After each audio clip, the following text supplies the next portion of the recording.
Thank you. My leader totally makes me do things that I don't want to do. So this is one of them.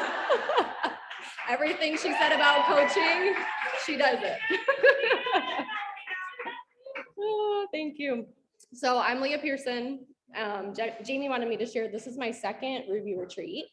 So last year, I came as a brand new Ruby, and I'm here as an Emerald. So if you're a Ruby, you can totally be Emerald next time, or even before that, because we're going to have kind of a gap here. So I want to talk about how to apply training and personal growth, because I definitely attribute that to what has helped me grow. So I'm going to start out with an analogy. Who has caught themselves like mindlessly eating before? Anybody? When you're mindlessly eating, are you thinking about the nutrients that you're putting into your body? Are you like usually eating a nutrient dense food by chance? Usually, no. Or are you just eating, kind of woofing it down, not really like thoughtfully chewing it, right? So there's not really purpose. You just kind of consume it. And you can consume trainings and personal growth all day long, but if you are not reflecting and applying, you are just mindlessly eating. I want to make sure I'm recording. Okay, good. And if you're not focusing on the things that have the ability to nurture you right where you're at and your personal growth in your heart, you're not feeding yourself purposefully. So there's more content out there than ever before. You could be listening to podcasts all day long. You could be consuming probably too many things, honestly. And we can be mindlessly eating all day long then, okay? So my goal in about the next 15 minutes here, I want to give you some strategies to help identify what nutrients you really need, how to extract those nutrients, really how to chew on it so that you can feed yourself what you need to grow.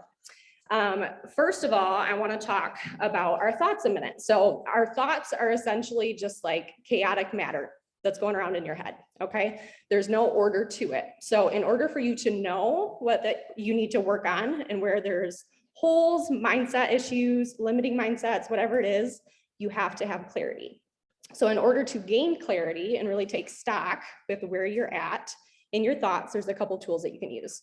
And I know that like Jamie and Fallon were just talking about, like when you're hashing stuff out on coaching calls, things become more clear, right? Or even if you are like processing something, you call a friend and then you get clarity, right? That's because you're bringing order to those thoughts by speaking them out. So another tool that you can use to bring order to your thoughts is journaling. And I journal every single day. And I have done that for years. Even if I process something verbally, a lot of times I will write it out and track my thoughts. Journaling helps for main things. It brings order to your thoughts, kind of like what I was talking about, so that you can process them. It helps identify cyclic patterns, which you do need to do it long-term in order to be able to do that. It breaks open awareness so that you know where you're at with things. And then if you're tracking things, I think it's really important you can see your growth too, because otherwise it's really hard to see how much you're growing. So when I said journaling, some of you probably were like, no. You're thinking about like the pink journal with the little heart locket, right? And you're like, no, I'm not doing that. That's not what I'm referring to when I say journaling. Or maybe some of you are like, yeah, I do like a thankful journal or whatever, but there's a lot of different ways to write things out. To be a high performer though, and to be the best that you need to be, the best to be able to grow in your business, you have to be more than just introspective. There's a lot of people that are introspective, but then they never actually apply or actually take action. And those journals are good, like thankful journals are good, but that's not going to take you to the next level in your personal growth. So when I'm saying journaling, I'm speaking of actively reflecting on mindsets, limiting beliefs, and cyclic patterns. Anything that is not in alignment with your future self and what you want to move towards. So the highest level performers, studies show, spend over 60 extra minutes per week reflecting on those things than the average performer. And because of this, they have greater clarity. And if you think about it, like that's quite a bit, like that's an extra 15 minutes, like 4 times a week, right? So how do you generate that clarity? You generate clarity, according to Brendan Bouchard, by saying clarity is the child, he says, the clarity is the child of careful thought and mindful experimentation. It comes from asking yourself questions, continually further refining your perspective on life. So really questions, and that's kind of what they said in the coaching too, questions are bringing you clarity, right? So as I said before, we want clarity so that we know where the holes are at, what mindsets we need to work on, what we need to really dissect. And asking questions, as that quote said, is the basis for doing that. So when I say journaling, take your preconceived ideas off of that or away from that. And what it really is just actively reflecting on questions and your answers, okay? So asking questions is how you chew on it and digest personal growth as you're consuming it. Any personal growth, such as the trainings you've heard the last couple of days, or podcast, books, whatever it is, you need to think of that as a mirror that's revealing your true state, where you're at compared to what's being presented to you, or where you want to be, really. So personal growth content is a mirror. As you're consuming content, it's helpful to dial in just on one thing at a time. And how to pick what to dial in on, that is kind of a hard question, but I would say, for me, if something makes me feel guilty, if I feel like I am immediately like putting up a wall towards something, if I feel maybe shame about it, or I don't really believe it, if I feel like maybe that it's a waste of time, or I don't see the value in it, or if it just like stands out to me and I have like this gut feeling like I really think I should dive into that more, then that is kind of how you pick where you start. So after picking what to hone in on, then you can like specifically ask questions on that thing. So some examples of questions that I have found myself like journaling about after I consume personal growth. So what do I think about this? Like, what do I really think about it? Do I agree with it? Am I open to it? Why or why not? Am I willing to implement it or say yes to this in my heart? Like, have I really bought into it? Like the money mindset thing. Did I really believe Brittany when she said that? Like, did I really believe it?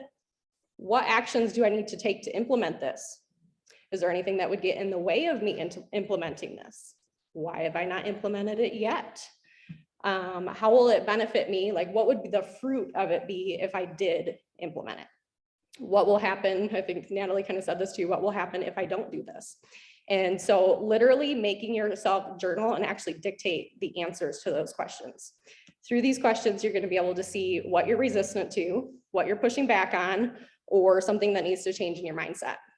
So in a sense, you're journaling these questions to reflect and look into that mirror of the content that you just consumed. The questions will help draw out of you what you really need to chew on and then process, and then of course apply that. So for me, I take one thing at a time, like I said, and chew on it. So for instance, Ruby Retreat, the first time I was here, does anybody else feel like their brain's going to kind of explode? Like it's just so much information, right? It's a lot. And so I remember feeling that too. And there's just so much depth and wisdom. Thank you, Diamonds. You guys are amazing. Such great training here. So in regards to something like this, you might think, okay, what should I focus on when I get home? Use those things that I touched on. And you've probably heard this too, but you already have the answer in you with what you need to work on. So if you have a gut feeling like, yeah, I didn't really agree with her, or I feel like I need to wrestle through this, start there. And I would just list out like 2 or 3 things to focus on when you get home and process through those. And it's not always just like a one and done thing, kind of like what Fallon said. Like sometimes you need to revisit it over weeks and allow yourself to sit on it and process it one thing at a time. And I think it's good. Like, I really liked what they said about like, don't let that stop you though. Like, even though I'm ruminating and processing on these things, I'm still taking action every single day. So I think it's really good to consume a lot of personal growth from like a variety of sources, but I always think to myself, make sure that I'm grabbing a couple key things from each thing. So I don't want to just do like that mass mindless consumption. I also think it's really good to journal about every area of your life.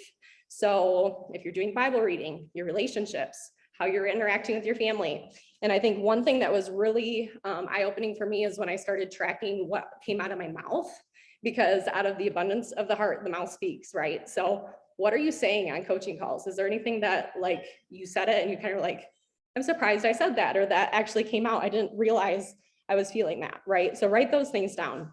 Even if you are like interacting with customers or your teammates and you have a dialogue, right? So what is that dialogue? Write that out. Get curious with yourself. As you're doing that and kind of doing that broad stroke and looking at multiple areas of your life, you are going to be able to see common patterns and similar mindsets. And then you'll be able to see tendencies that maybe show up across the board. So start to ask yourself questions and see what you're noticing. The other aspect of question asking is this. I know I talked about asking questions in regard to content, right? That's what I just kind of talked about. But I think it's really good to ask overarching questions as well and to journal about those too, because again, as you're formulating those questions, you're bringing those thoughts into order again, right? And then getting that thought out there, I really think that it makes so that your brain is finding a way or like finding that answer essentially. So as you're consuming content, you're always going to be growing and the answer is going to be there. So you're going to be blown away as you're consuming stuff. You're going to find the answer every single time. And it's because your brain is aware of what you're actually wondering, like you finally articulated it. And I think it's really powerful that after getting it out, well, I'll say this. So after I hit Emerald, I had the thought, and I think you guys touched on it a little bit, like, is it going to be even harder to hit Sapphire? Is it even going to be harder to hit Diamond? But I didn't articulate that to Jamie because it was just kind of, have you ever had that where you're just kind of like wrestling with something and you're like, I don't really know exactly what my question is. So I wrestled with that for a couple months. Once I finally articulated it and got it on paper, I found the answer in a book like a week later, like spot on, spoke right to me. And then I could take that to Jamie, right? And I could talk to her about it. She was able to help uncover other things and we were able to talk through it. So getting it on paper, that is key, like actually articulate it. You're not going to get the answer that you need if you don't ask the question. Some other thoughts. So during coaching calls, you're going to be asked a lot of questions, and these questions serve a similar purpose to the reflective journaling.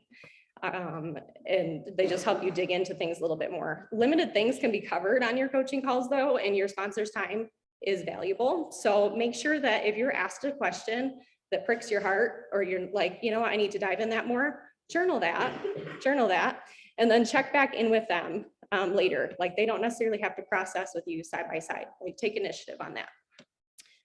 Also be prepared with questions and your journaled reflections from what you are learning. Okay, so like Fallon kind of said, like taking the pictures of stuff. I do that with Jamie. I would like to do it even more, honestly, but taking whatever you learn and showing that to them and having that excitement, not only does it build excitement, but then they can also give you extra wisdom and help you solidify things as you uncover to deeper levels of revelation. And I really think that to have the best conversations, you need to have thoughtful reflections ready and already be actively pursuing growth, honestly. If you don't have a lot to talk about with your sponsor, you're probably not consuming content and you're not growing. One thing I wanted to touch on too, when we are on team calls, and I've heard it a couple different times already, and something like this, like there's gonna be a lot of calls to action, but like if we're on a team call on a Monday night and somebody says, okay, like I want you to do these 5 action steps and check in with your upline or whatever. I don't think that it's okay that your sponsor should ever have to tell you for your feedback. Like I think you should always go to them. And the reason the person gave the call, call to action basically is because getting things out in the open with your sponsor is a really powerful thing. So don't try to do this on your own. I've done that in different stages of life. It's really powerful to have somebody helping you, and your sponsor wants to do that. So sharing things with your sponsor, we say it all the time for our product users, right? Like accountability is the key for your success. So it's for your benefit. They should never have to remind you or prompt you to submit those responses. If you forget, it could be an indication that you have some pride, like I don't need to do this, or I'm past this, or maybe you don't see the value of the call to action, or maybe you just put it off too long and you got lazy and you forgot about it. So something that I think is really helpful is take an extra 10 to 15 minutes after calls to process and reflect, and then complete the action steps right then. So what I do, practically speaking, I try to block out an extra 15 minutes after my coaching call with Jamie, after any trainings that I'm doing. So that way I can take some notes. You don't have to process everything in that 15-minute period, but most of the time, like after team calls, for instance, I will send my responses to Jamie like that night. So if you have Christina as your sponsor, maybe not, she's busy. She'll see it tomorrow. Jamie responds to me, so yeah.